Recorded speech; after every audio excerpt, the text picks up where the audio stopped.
Oi, pessoal, eu sou a Milena. Tô aqui para fazer uma gravação de um vídeo bem rudimentar aqui, sem muito planejamento, para fazer a explicação do conteúdo que cai relacionado ao Agentforce na certificação Certified Platform Administrator. Aqui vocês podem ver que tem um mapa mental grandão, que eu estou mapeando aqui os conhecimentos necessários para a prova e relacionado a que eles estão. Mas vamos ao que interessa aqui, que é a parte do Agentforce em si, né?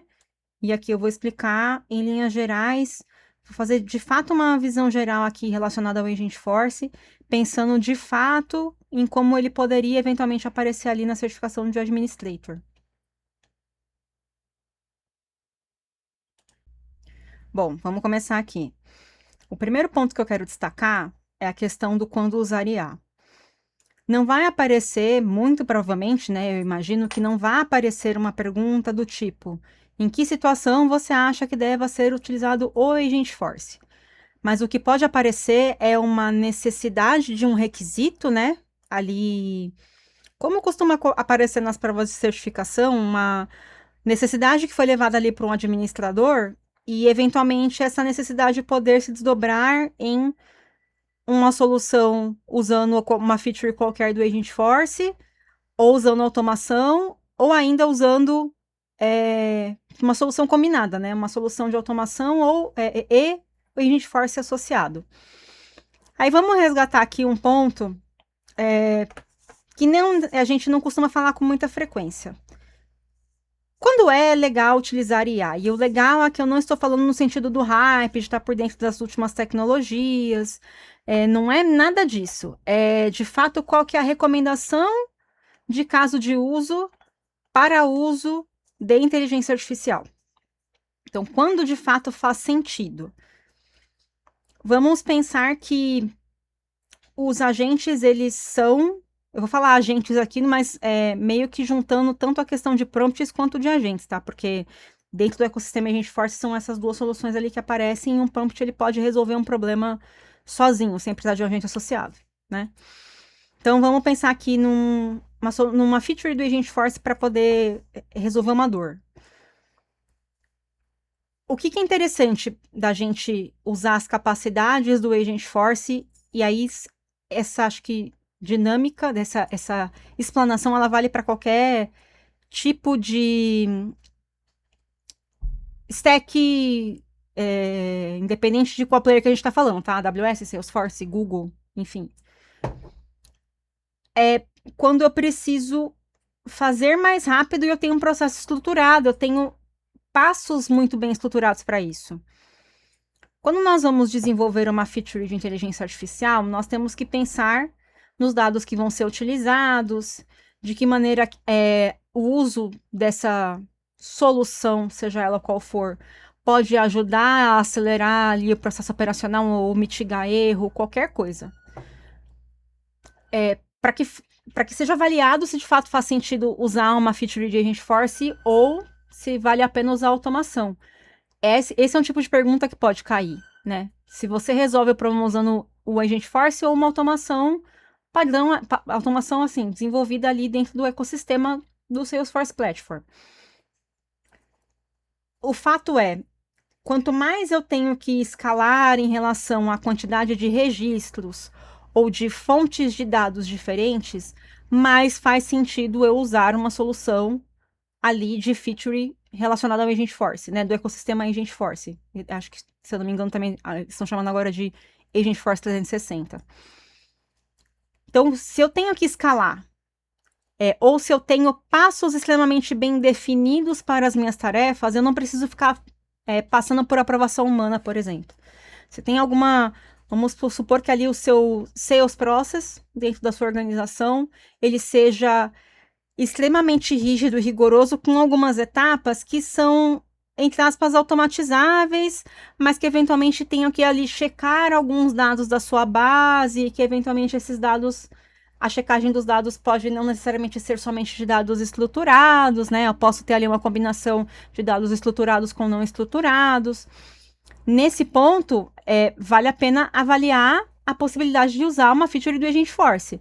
Ah, Milena, mas e se neste caso nesse exemplo que você deu, os dados fossem estritamente estruturados e eu tivesse ali um processo de leitura que fosse uma checagem meio se isso, então isso. Então, eu poderia, nesse caso, usar uma automação.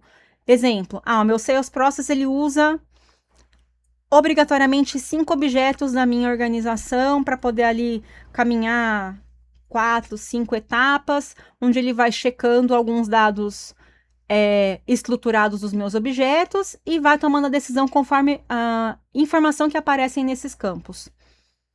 Se é um processo fluido, sem eventual raciocínio, se eu sei exatamente quais são essas combinações de dados que eu preciso fazer, se eu não tenho que ficar confrontando essa informação com outros dados que estão em documentos não estruturados, e de fato nesse recorte que eu estou falando agora não seriam, né? Seriam somente dados estruturados, talvez seja mais interessante usar uma automação, né? Um fluxo, se tiver alguma regra de negócio um pouco mais complexa, uma classe Apex, ainda que de repente tenha uma busca um pouco mais complexa, tentar pensar ali num SOSL da vida, né? Naquela linguagem de busca que ela é um pouco mais específica ali para fazer uma busca mais elaborada, vamos falar assim, mais complexa.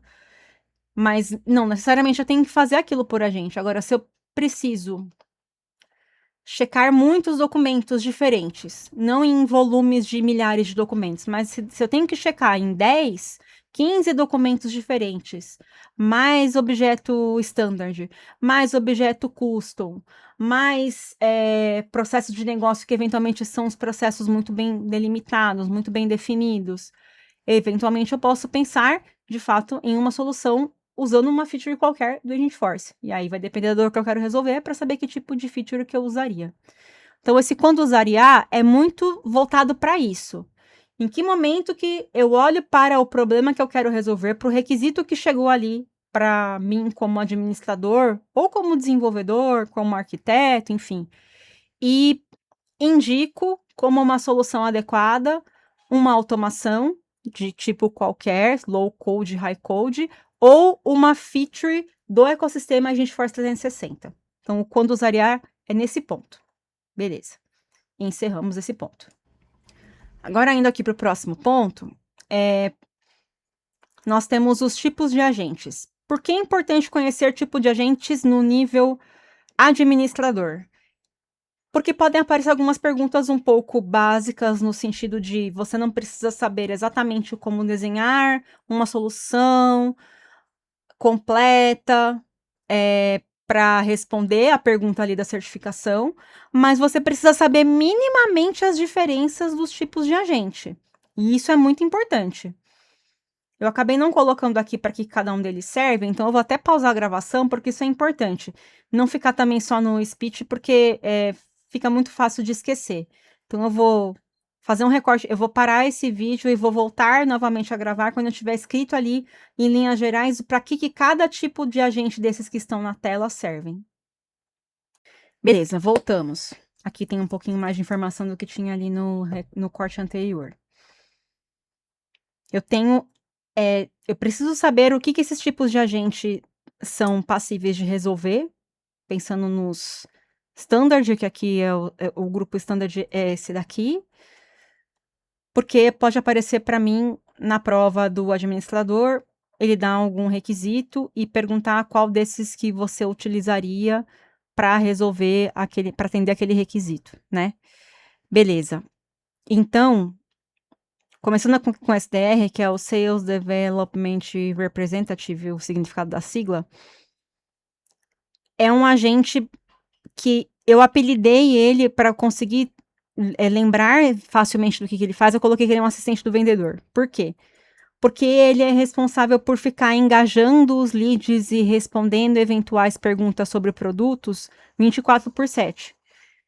Então, em vez do vendedor ficar dando, entre aspas, suporte no sentido de responder alguma dúvida que a pessoa tenha, que um lead tenha, né? Que um potencial cliente tenha ali antes de contratar e tudo mais, quem fica responsável por essas respostas mais genéricas, né? Que tem um volume eventualmente maior, é o agente SDR.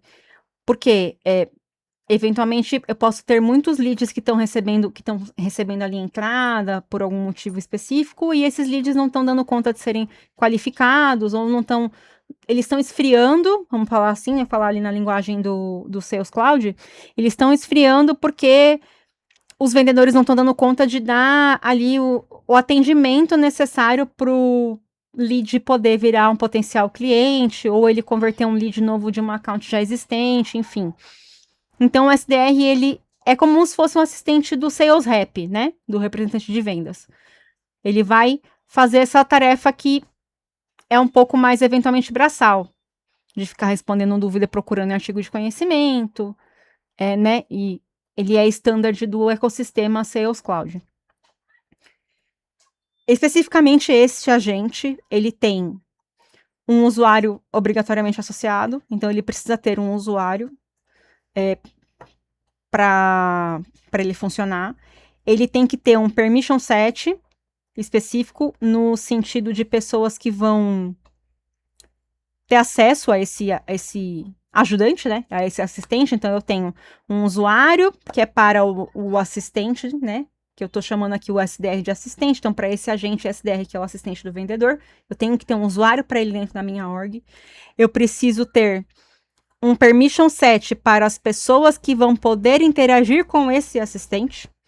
Então, se eu tenho um vendedor que pode e um que não pode, o que pode vai ter acesso a esse permission set. Vai ter esse permission set associado ao seu usuário. E eu tenho um outro permission set que eventualmente pode ser configurado para pessoas que vão configurar, monitorar, acompanhar o andamento desse SDR. Para que isso necessariamente não fique na mão do administrador, só do administrador, do consultor, do desenvolvedor, enfim. Eu posso ter, de repente, um gerente de vendas, por exemplo, com conhecimento de Agentforce. Não sei se isso acontece no mercado, mas é possível fazer isso, né? Que tenha esse permission set, que eu não lembro agora se ele é uma marcação no permission set ou se ele é um permission set específico. Mas, no fim das contas, não importa muito. O que importa é saber que eu tenho, né, usuário e permission set para quem pode interagir com esse usuário. E nesse caso do SDR, eu tenho um permission set para quem pode configurar e monitorar esse cara. Beleza. Fechamos o tipo de agente SDR. O Sales Coach, ele é de fato um coach.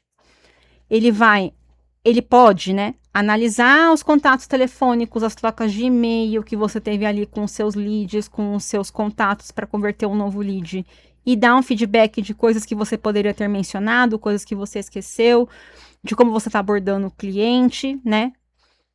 E, além disso, ele tem uma parada chamada Roleplay. E isso aparece em certificação. A Roleplay, ela é um papel, então você vai interagir ali com o seu Sales Coach, vai falar que você quer que ele simule ser a oportunidade X. E aí ele vai usar os dados dessa oportunidade, vai usar os dados do contato e ele precisa ter esses dados ali unificados no Data 360, mas ele vai simular que ele é essa oportunidade que você pediu para que ele fizesse esse papel, né, para que ele assumisse esse papel, e você vai simular uma ligação telefônica, um contato, de repente, talvez por e-mail, não tenho certeza, mas a ligação telefônica eu sei que sim. Então você vai simular ali essa troca de... Imagino que de mensagens mesmo, como se você estivesse falando com o cara ali pelo agente, e no final ele vai te dar um feedback do que você precisa melhorar, o que você podia ter mencionado, né? Então, ele, de fato, ele age como coach. Ele vai olhar para como você está fazendo, como você está trabalhando, e vai tentar te ajudar a ser mais eficiente na conversão dos leads, né? Para atingir ali os seus objetivos da sua organização. Este cara, especificamente, ele tem um profile separado que é associado a esse usuário de agente. Mas eu preciso fazer uma pesquisa antes. Ele tem um profile associado separado, ponto. Opa, só confirmando aqui as minhas suspeitas e fazendo uma correção aqui, tá? No agente SDR, eu tenho também um profile associado. E aqui, por que eu até pausei o vídeo anterior, corte anterior? Porque não fazia sentido para mim ter um profile específico para estar associado ao usuário assistente do vendedor, né, o SDR, se eu não tenho um profile específico para ele, né? Vamos lembrar ali, parênteses aqui fora do assunto Agent Force, pensando ali na parte de acesso à visibilidade ali da organização, de objetos e registros. Profile é o meu nível base, né? Então, o mínimo que eu preciso para trabalhar, independente do usuário. Aqui eu estou falando do SDR Agent, né? O mínimo para esse usuário trabalhar tem que estar no profile. Permissões adicionais entrariam em Permission Set. Então, estava um pouco confuso aqui para mim nessa anotação, e também eu tinha feito essa anotação com base em algumas consultas, e aí ficou um pouco confuso, porque não estava fazendo sentido para mim ter usuário para um e não ter profile, e ter só profile para outro e não ter usuário. Então, de fato, esses agentes standard, que são o SDR, o Sales Coach, que é o que a gente parou no final do corte anterior, e o Service Agent, eles têm usuários específicos, porque ele está simulando uma interação com um papel específico. Isso é um raciocínio meu, tá? Então, agora voltando para o Sales Coach, eu tenho ali a questão do roleplay, né? E pensando em acessos, eu tenho um profile específico para o Agent Force Sales Coach. E lá eu tenho o meu nível base para ele poder trabalhar. Beleza. Agora, fechamos o Sales Coach, vamos para o próximo agora, que é o Service Agent. O Service Agent, ele é um agente que ele ajuda em 2 momentos. Pensando ali no acesso, ele também tem um usuário dentro da organização, também tem um profile. Beleza. Além disso, eu tenho os momentos de interação com ele. Por quê? Ele vai tanto ajudar o cliente externo numa solução de algum case, num acompanhamento de um pedido, num pós-venda. Ele vai, então, tanto responder dúvidas desses pontos, né, dessas informações, para o cliente externo, via WhatsApp, via canal web ali no canto da página da empresa, né, quanto responder dúvidas do colaborador interno. Então, lá o cara que trabalha como agente de suporte e por algum motivo precisa de ajuda do agente para resumir ali um case que esteja muito longo, usar informações de outros cases que já foram abertos com características parecidas e tentar dar um insight para o analista de suporte tentar resolver. Então, tudo aquilo que precisa de uma análise um pouco mais demorada, consultar várias informações ou parar para ler um case que é muito longo e teve muitas interações, está rolando há muito tempo, então parar para ler ele inteiro para resumir. Então, tudo que tem essa característica de ver registros longos ou muitos registros ou confrontar com documento, o Service Agent vai ajudar o colaborador interno. Então, tenho dois, então lembrando, tem o Service Agent, ele vai ajudar nas questões de suporte, tanto para cliente externo quanto para usuário da organização. Só que aí eu tenho 2 momentos. Para o cliente externo, ele vai responder relacionado ao pedido, relacionado ao case na visão do cliente que abriu, responder alguma dúvida ali, usando o artigo de conhecimento como referência. Então, é esse tipo de resposta que ele vai dar. Quando eu falo do colaborador interno, eu vou ter ali algumas features mais voltadas para tentar agilizar o atendimento do suporte dos cases que eu tenho abertos na organização, né? E aí ele vai ter outras atuações. Beleza, fechamos o Service Agent. O Employee Agent está extremamente resumido aqui, por quê? Porque ele é o agente custom que você pode fazer qualquer coisa, usando as combinações de feature do Agent Force. Então, para eu garantir que a pessoa tenha a possibilidade de acionar aquele agente na organização, né? Lá, clicando no robozinho ali dentro da org. Eu tenho que ter um permission set para ele, que vai habilitar dentro desse permission set o acesso, o agent access, para o agente que eu estou, para o meu employee agent, né? Quando a gente está falando desse tipo, então para o meu employee agent. E eu vou fazer E aí não tem muito o que inventar daqui, né? Esse permission set, ele vai ter que... Vamos sempre pensar que, apesar do employee agent não ser um agente que tem um usuário declarado dentro da org, ele não tem, né? De fato, ele não tem. Mas eu preciso ter ter no permission set que eu dou acesso para esse agente, e aí eu tô pensando ali num... Tô tentando raciocinar pensando em boa prática da Salesforce e não sei se eu de repente estou sendo 100% certa. Então, se eu estiver errada, por favor, me corrija ali no particular. Eu tenho que permitir que aquele agente consiga executar as tarefas para as quais ele foi projetado. O que isso quer dizer? Se eu tiver um acesso de classe Apex, se eu tiver um acesso de Flow e o meu usuário que está interagindo com esse employee agent não tiver o run flows da vida. Então, eu tenho que dar para esse agente a permissão dele ter acessos a objetos. E aí, se o meu usuário que está interagindo com ele não tiver acesso ao objeto, ele tem que ter. Senão, ele não consegue fazer uma consulta, por exemplo, usando um flow, né?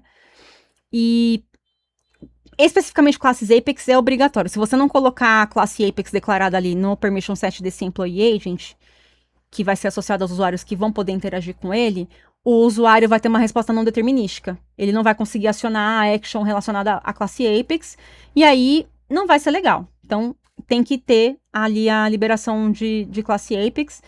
E pensando em flow, se o usuário que está interagindo com ele tiver run flows em algum dos permission sets, eventualmente não teria problema. Mas é sempre bom garantir. Eu acho sempre, e aí é uma opinião muito pessoal, eu acho sempre interessante tentar concentrar permissões relacionadas a uma determinada feature num único permission set. E aí, o agente, né, um employee agent da vida, ele, de certa forma, ele é uma feature que eventualmente nem estaria disponível para todo mundo ao mesmo tempo, né? Então, de repente, pode ter agentes especializados, né, agentes employees especializados e tudo mais. Então, não faz parte obrigatoriamente só dessa questão do agent force no administrator, né, na plataforma administrator, mas eu acho que é uma coisa legal para ter em mente, para levar para a prova, porque a gente não sabe que tipo de pergunta vai aparecer na prova. E beleza, finalizamos os tipos de agente. Vou fazer mais um cortezinho aqui. Aqui, só recordando, né, eu deixei aqui separado o segurança e acesso, mas a gente acabou falando... A gente é complicado. Nós acabamos falando ali nos cortes anteriores, né? Eu tenho o usuário definido para o agente, no qual eu tenho um profile, onde eu tenho a base para ele poder trabalhar. Beleza. Eu tenho, em alguns casos, um permission set que eu vou dar para a pessoa que pode configurar, monitorar aquele agente. E eu tenho o permission set da pessoa que vai poder interagir com aquele agente. Porque nem todos os agentes vão estar disponíveis para todos os usuários da organização. Então, essa parte de segurança e acesso foi bem um resumido do que foi detalhado ali nos cortes anteriores. Agora, a parte da estrutura. Eu vou falar em linhas gerais a parte de componentes do Agent Force, porque pode aparecer alguma pergunta de onde deveria fazer determinada coisa, e aí é legal conhecer a estrutura de componente do Agent Force. Eventualmente, não tem que saber no nível de detalhe que eu coloquei aqui. Mas não está tão detalhado assim. Quem fizer o treinamento do Agent Force vai ver que dá para detalhar muito mais. Mas eu acho que é um conhecimento importante e não é nem só para certificação. É para vivência dentro da organização mesmo. Se eventualmente tiver que dar manutenção num agente, consultar um agente para entender o que ele está fazendo. É importante conhecer um pouquinho desses componentes e por que eventualmente eles estão de determinada forma ou não, né? Beleza, componentes do Agent Force. Vamos começar aqui com os tópicos. Na real, tudo começa pela criação de um agente lá no Agent Force Agents, né? No Agent Force Studio. Tudo começa por ali. Então, você cria primeiro o agente. Mas antes de salvar, você tem que colocar a topic, action e etc. Então, eu vou começar pelos tópicos. Por quê? Quando você define a parte do agent, que eu falei dos tipos de agente nos vídeos anteriores, né? Nos cortes anteriores. Ali, você precisa saber as diferenças entre tipos de agente para saber como recomendar ali, não necessariamente desenhar a solução, mas como recomendar minimamente qual seria um agente interessante para resolver algum requisito. Ponto. O que é configurado dentro do agente, não sei se apareceria em prova, mas são algumas informações. Para a gente sair funcionando, não tem muitas informações que têm que ser detalhadas. Então, eu acabei nem trazendo aqui nesse recorte, porque ele é um recorte para ser um pouco mais curto mesmo. Se vocês sentirem falta de alguma coisa, me avisem que eu trago, eu faço uma adição aqui no vídeo, eu coloco ali no final, como um adendo, enfim, né? Então, começando. Os tópicos. Você criou o agente, preencheu as informações iniciais ali na tela do setup, você vai parar dentro da tela do agente, e aí a primeira coisa que você faria, entre outras configurações, tá? Não vou entrar no detalhe porque isso é coisa para o treinamento de Agent Force. É a questão dos tópicos. E aí aqui eu coloquei o que está no help text da organização, tá? O tópico, ele é um componente onde definimos uma tarefa para o agente realizar. Nele são detalhadas as instruções para que o agente, quando receber um estímulo, consiga, por similaridade, entender que tipo de tarefa ele precisa realizar. Uma configuração importante na hora que a gente está fazendo o setup do agente é a parte do idioma. Preferencialmente, você colocar ele obrigatoriamente no idioma que ele vai ser falado ali, que os seus usuários da organização vão conversar com ele.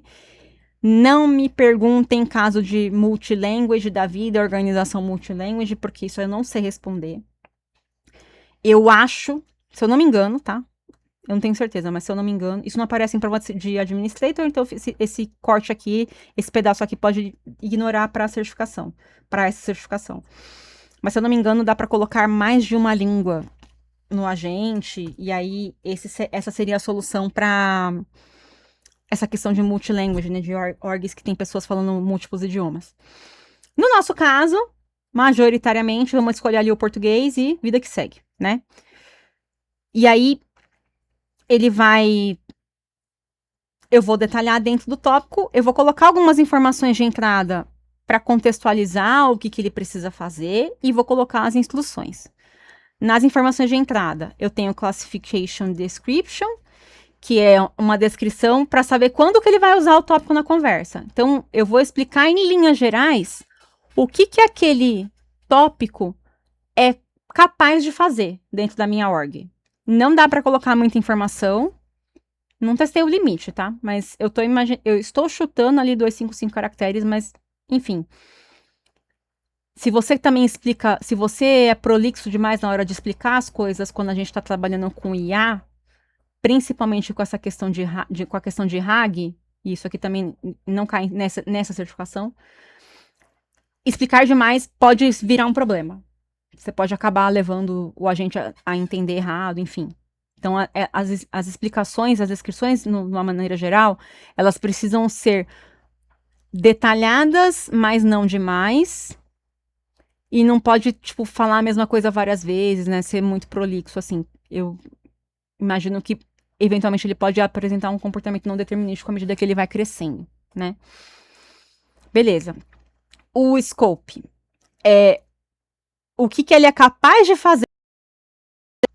Então, se eu tiver dentro de um aplicativo customizado, ou um tópico que permite que usuários consultem dados desse aplicativo customizado, e um outro tópico que permite que os usuários alterem dados desse aplicativo customizado, isso tem que constar no escopo, porque eventualmente eles vão estar lidando com as mesmas tabelas, ou podem até aproveitar automações parecidas, né, para trazer dado na tela do agente.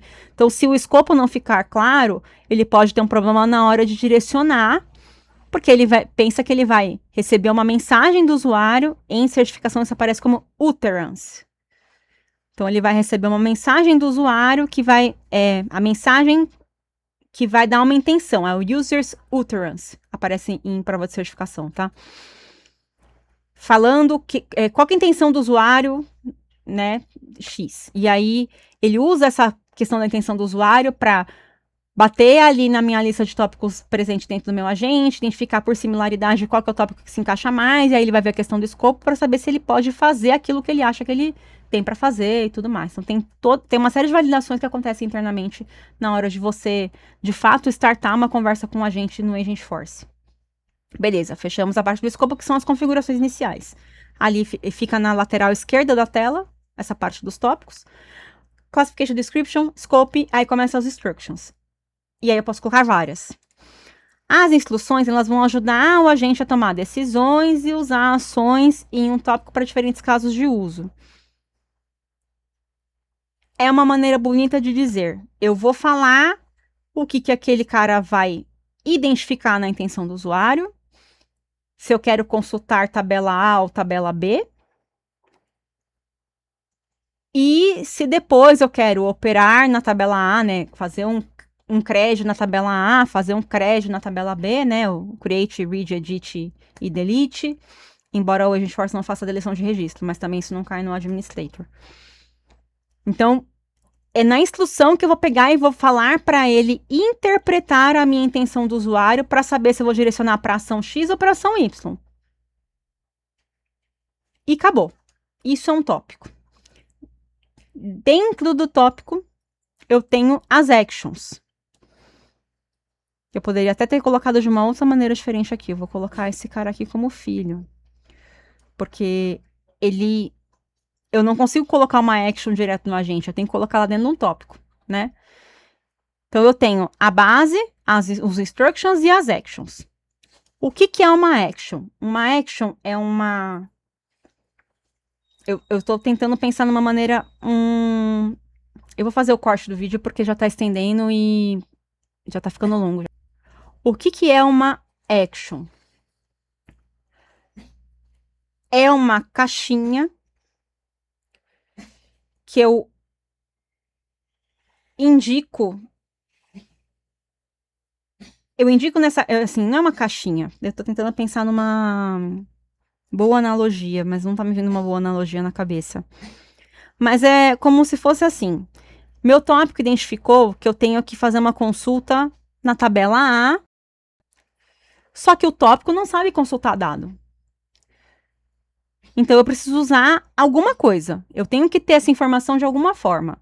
Uma forma de você ter informação, e é uma forma muito utilizada de ter informação dentro de uma interação de agente, é automação. Também automação. Porque às vezes eu tenho que fazer consultas mais direcionadas, em mais de uma tabela. Eu posso estar usando automações que já são utilizadas em outros pontos da minha organização e aproveitando ela para ser usada dentro da gente, beleza. Mas eu não vou chamar o flow direto. Eu uso essa action, que é o componente que... Eu não sei se eu vou falhar na explicação, mas assim, para mim, o que faz sentido? É como se ele encapsulasse ali a minha automação para que meu agente consiga entender ela. Tanto que eu não consigo criar ações com qualquer tipo de automação. Isso a gente vai ver agora lá, daqui a pouco, mas, né, só guarda essa informação por enquanto. Beleza, vou criar a minha action. Eu tenho o action description, que é ali a instrução que descreve o que aquela ação faz e quando que você vai usar ela na conversa, meio que orna ali com o que tá na instrução do tópico, né? Que eu peguei e falei, que eu falo, se você pediu para fazer isso, consulta a tabela tal, né? Eu vou ter que pausar porque o Zeca resolveu latir.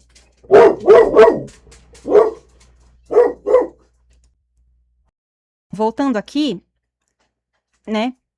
Pega a action ali, a action description, bate ali com a minha instrução do tópico, né? Eu não lembro de cabeça se eu tenho ali uma descrição para o input description e para o output description da action. E nem sei se entraria nesse detalhe na certificação de administrador. Eu deixei aqui anotado, mas eu não vou falar sobre isso porque eu nem tenho certeza se tá assim, se tem isso, se cai. Eu só deixei isso anotado até para eu depois também poder pesquisar, para eu poder dar uma corrigida ali no curso do Agentforce que eu estou estruturando. Beleza. Quais são os tipos de action que eu posso ter? Que tipos de automação eu posso usar dentro do meu agente?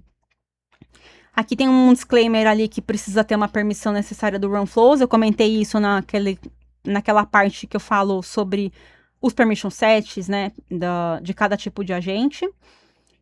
Então, aqui falando do flow, né, tem que ter essa permissão em algum lugar, ou o usuário ou o permission set do agente. E aí eu tenho 2 tipos de flow que podem ser utilizados com actions de Agentforce, mas para agentes, que é um tipo de feature que você pode desenvolver uma solução, eu tenho que ter um flow do tipo auto-launched. Qualquer outro tipo de flow, não é possível criar uma action utilizável dentro do Agentforce. E pensando num prompt individual, e aí esse prompt ele pode também virar uma action, mas a gente já vai falar já já dele. Eu teria que ter um fluxo do tipo prompt triggered para ser utilizado ali num prompt template customizado, por exemplo. Tipo, eu tenho uma tabela de informações ali num custom object e eu quero que o meu prompt template faça uma consulta nessa tabela, usando determinado campo, com base no input que ele recebe, etc.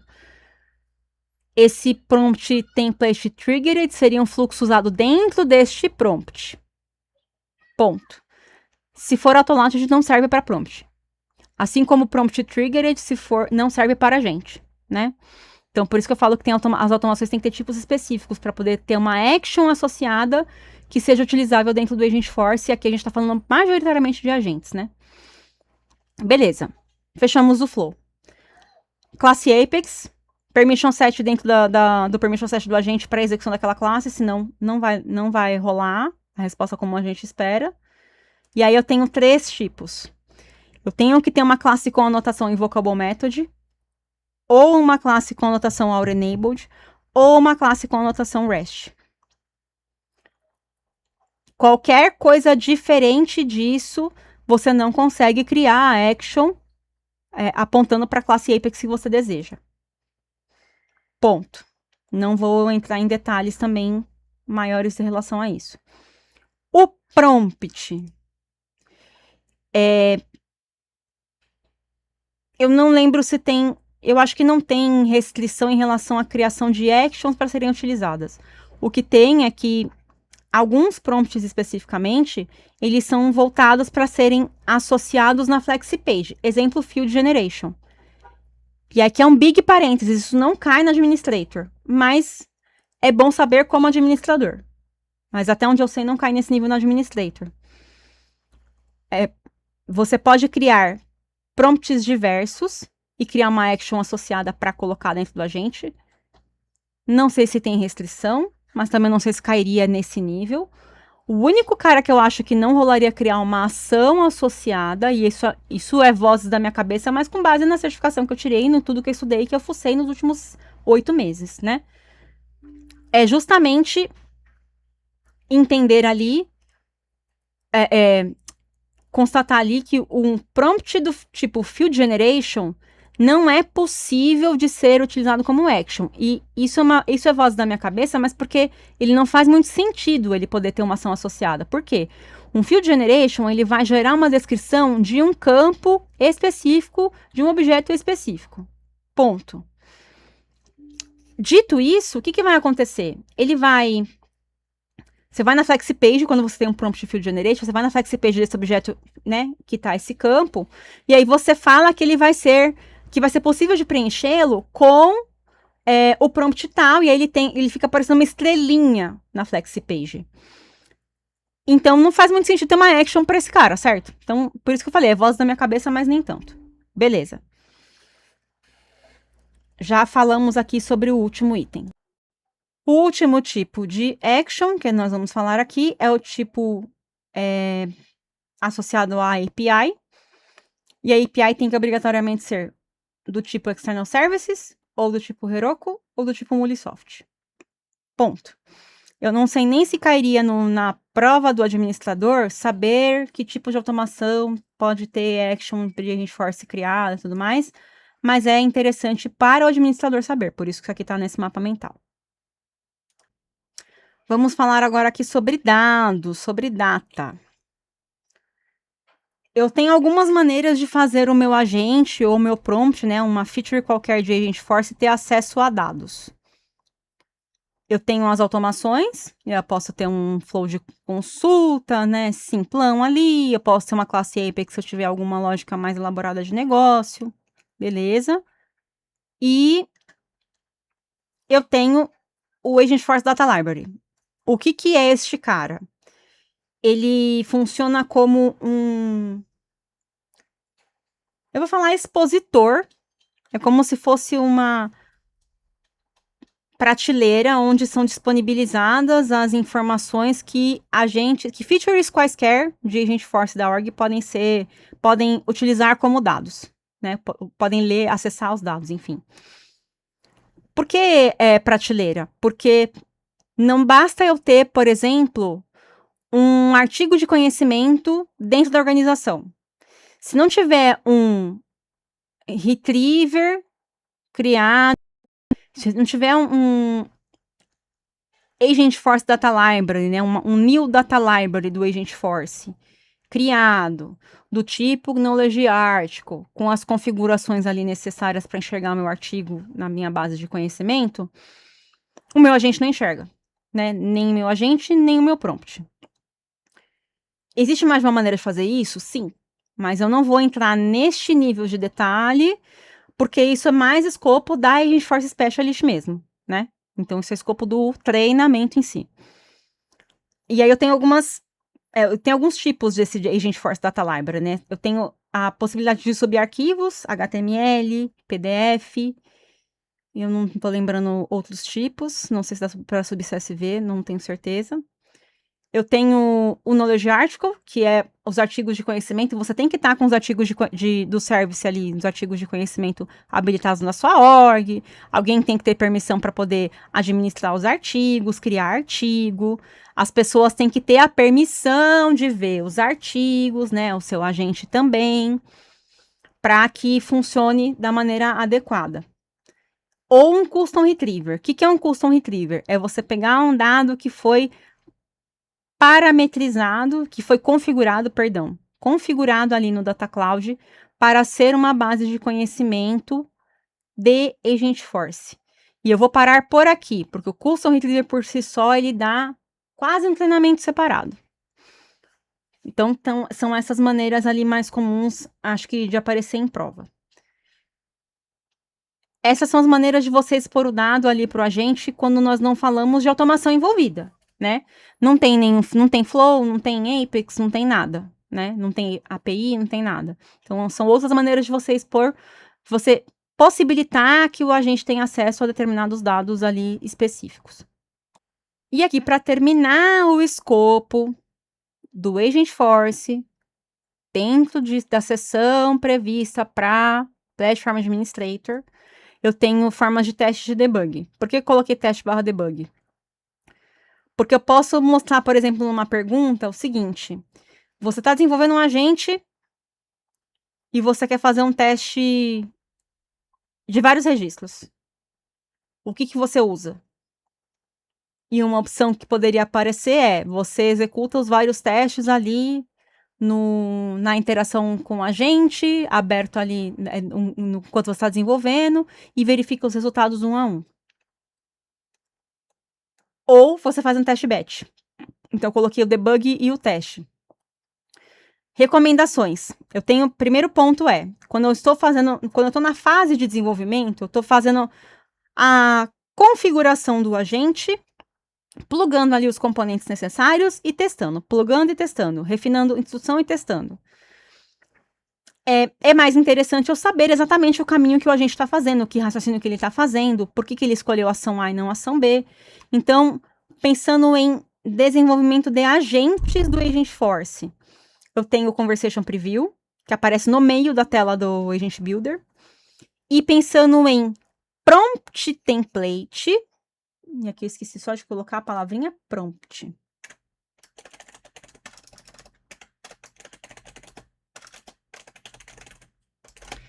Eu tenho o Resolved Prompt, que é uma opção que você marca na hora que você fazer o preview, enquanto você está refinando seu prompt, né? Você escreveu ele a primeira vez, vai fazer um preview, coloca ali um dado de entrada, marca o Resolved Prompt, que ele vai te mostrar ali o que aconteceu no RAG daquele cara. Novamente, RAG, fora de escopo de administrator, vai estar dentro do treinamento de Agent Force. Beleza. E aí, outra maneira de você fazer validação é desenvolvi, refinei. Quero fazer um teste batch. Quero testar mais casos. Aí você vai para o Testing Center, né? E aí que ele está realmente com uma indicação de teste batch. O Testing Center ele vai variar de acordo com a sua sandbox. Não faça em produção. Isso fora a certificação. Não faça em produção. Porque você pode mexer em dado, né? Você pode alterar dados. Se o seu agente tiver possibilidade de alterar dados, ele vai alterar dados. Se você alterar dados de produção, você pode ter um grande problema. Então, assim, limite é o AT e dependendo da criticidade do seu AT. Se o seu AT for crítico e for acompanhado por usuário e auditoria e validação forte ali para subida de features em produção, talvez tenha sido o teste até em IP, né? Mas tem que ser um ambiente bem preenchido, porque você vai colocar ali numa planilha do tipo CSV, o arquivo. A interação do usuário, então, o que o usuário teria digitado ali na interação com a gente, os tópicos relacionados, e aí eu não lembro agora se é o que você espera, eu acho que é o tópico que você espera que seja acionado, a action que você espera que seja acionada e o resultado esperado. Então você precisa saber, você como projetor, né, como desenvolvedor, configurador, não sei como falar isso, do agente, precisa olhar para sua base de dados e falar, beleza, então eu sei que se ele pedir para consultar este registro com essa intenção, eu vou acionar o tópico tal, a action tal, e vou devolver isso, isso e isso. Você tem que colocar isso na planilha. E aí o teste, você vai criar um teste novo no Testing Center, vai subir essa planilha, vai indicar, acho que o que você quer que ele avalie, eu não lembro de cabeça agora, mas também não faz parte aqui do escopo do administrator. E no fim, quando você pedir para ele executar, ele vai ficar ali rodando, né, em segundo plano e vai te devolver o resultado. Ele vai gerar, se eu não me engano, uma nova planilha com qual que era a expectativa para o teste, qual foi o caminho que o teste fez, e aí você consegue configurar, quando você está criando o Testing Center, até que nível que você quer que ele compare, e aí também não é escopo para essa certificação, mas é escopo para de Agent Force. Quais são o que você quer que ele faça na comparação. Mas, em linhas gerais, ele vai bater ali se o que você determinou como sendo esperado foi o que realmente aconteceu na hora de retornar o dado. E aí eu não lembro se ele também faz a mesma coisa para as actions e os tópicos que foram acionados ali no Testing Center quando ele foi rodar o teste batch, tá? Mas isso não é importante. É importante você saber que se você está fazendo um teste de validação ali para você fazer uma subida, por exemplo, você não vai ficar fazendo um teste no debug. Tecnicamente, você já usou o Conversation Preview ou o Resolved Prompt para refinar o que você está configurando e chegou a uma conclusão de que tá ok, beleza. Este modelo eu acho que está redondo. Você vai retestar tudo de novo, passando, sei lá, 10 casos de teste acompanhando o caminho 1 a 1? Não necessariamente. Você pode criar esse caso, essa execução no Testing Center, que vai ali rodar um volume de registros um pouco maior. Não precisa ser gigante, mas que vai rodar um volume de registros um pouco maior, né? E eu acho que é isso que é importante saber para administrator, pelo menos pelo que eu vi no simulado.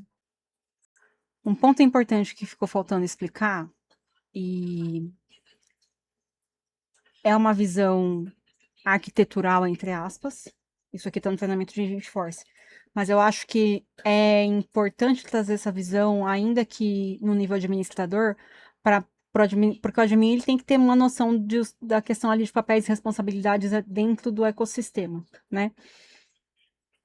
Esse slide que está aparecendo na tela, ele está trazendo o ecossistema como 3 principais pilares e aqui o LLM sendo o 4º pilar, que não fica dentro do ecossistema, né? Os modelos, eles são modelos externos.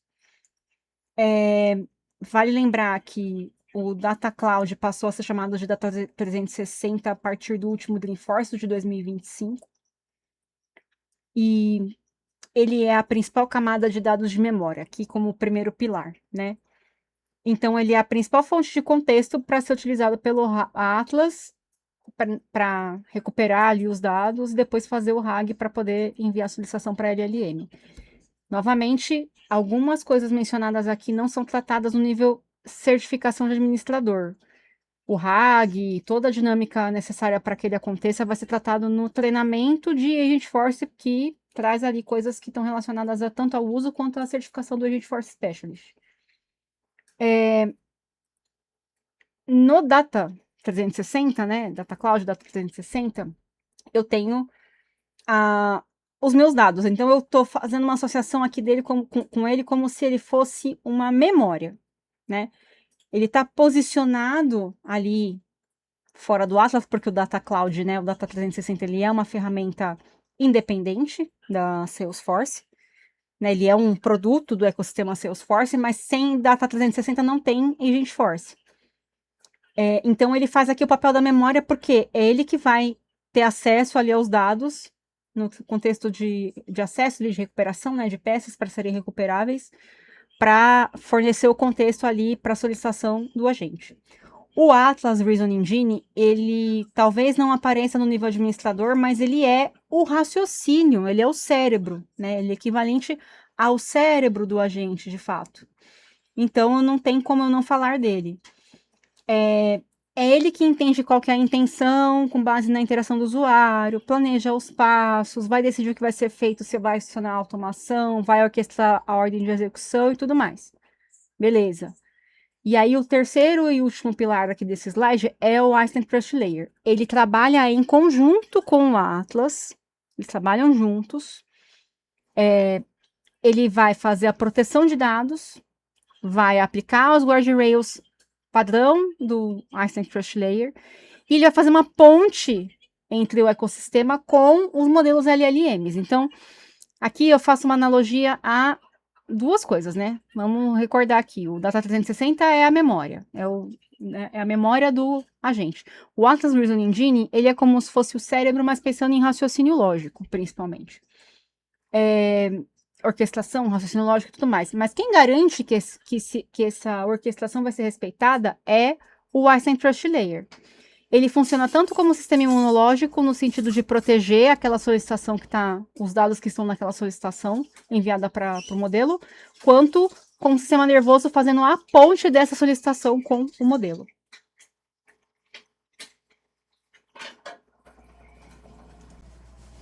E aqui, por fim, mais ou menos importante, só encerrando aqui as informações que eu acho que são mais relevantes do Agentforce para certificação de administrador. Nós temos uma imagem, isso aqui é um treinamento do Trailhead relacionado ao Einstein Trust Layer mesmo, esse aqui é o primeiro módulo. Mas o que eu queria mostrar aqui é, na verdade, o que acontece com uma solicitação qualquer, interação com a gente, prompt, enfim, né? Que no fim vira tudo um prompt que vai para a LLM. Então, qual é o caminho que essa solicitação percorre até ela bater no LLM e voltar? Eu vou comentar aqui rapidamente sobre os pontos, porque isso é uma coisa que pode aparecer em prova. Eu tenho o retrieval dos dados ali e o grounding, quando eu falo ali de utilização de agente, né? Ele é um dos passos do Einstein Trust Layer. Isso está localizado meio aqui dentro, porque ele garante a segurança desses dados, mas não é ele o responsável por fazer essa recuperação. Mas aqui aprofundamento só no curso de Agentforce. O Prompt Injection Detection é um tipo de segurança que verifica se eu tenho algum prompt um prompt injection mesmo, lembra do SQL injection ali, de questão de segurança de desenvolvimento web? Ele é semelhante, só que ele é um prompt, né?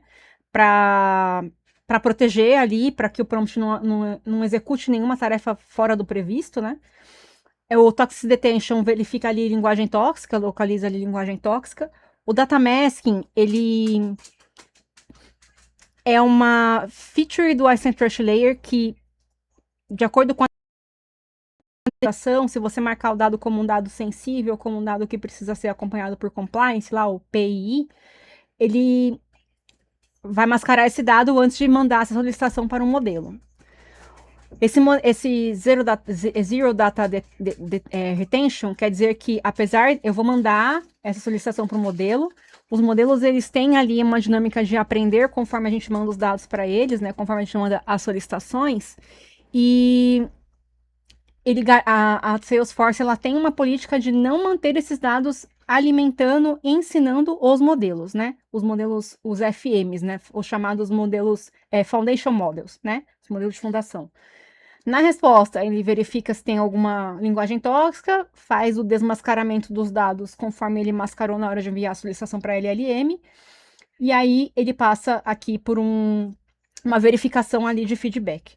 Em linhas gerais, eu acho que saber isso do Asset Trust Layer garante o conhecimento necessário para a prova do Agentforce, e aí aqui eu encerro a explicação do Agentforce voltado para a certificação do Salesforce Platform Administrator.